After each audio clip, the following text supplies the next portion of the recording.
আমাদের দেশে অনেক মসজিদে ফজরের সালাতের পর সূরা হাশরের শেষ 3 আয়াত তেলাওয়াত করা হয়। এর ফজিলত কি?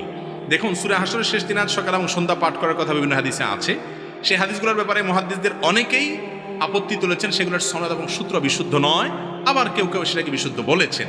কিন্তু আয়াতুল কুরসি পড়ার ব্যাপারে কোনো সন্দেহ সংশয় কারোর, সেটা সকাল সন্ধ্যা তো বটেই, এমনকি 5 ওয়াক্ত নামাজেরও পড়ে।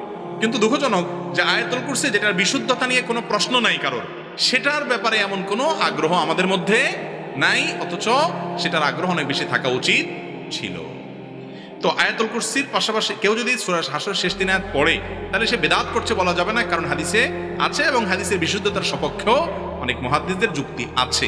কিন্তু আপনি যদি সনদের শক্তিশালী হওয়ার দিক বলেন, তাহলে আয়াতুল কুরসির চাইতে সন্দেহাতীতভাবে অনেক বেশি শক্তিশালী সূত্রে বিশুদ্ধভাবে প্রমাণিত আপনার সূরা হাশরের শেষ 3 আয়াতের চাইতে কোনটা? আয়াতুল কুরসি। কিন্তু আয়াতুল কুরসি পড়ার তেমন কোনো তোড়জোড় নাই, এটা আমাদের অভ্যাস গড়ে তোলা উচিত।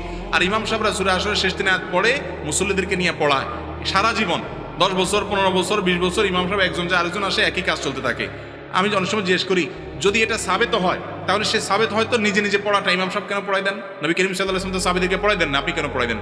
আমল তো হবে নবী সাল্লাল্লাহু আলাইহি ওয়াসাল্লামের নিয়ম অনুযায়ী। তো বলে যে শেখানোর জন্য পড়াই। তো শেখানো কয় বছর ধরে শেখান?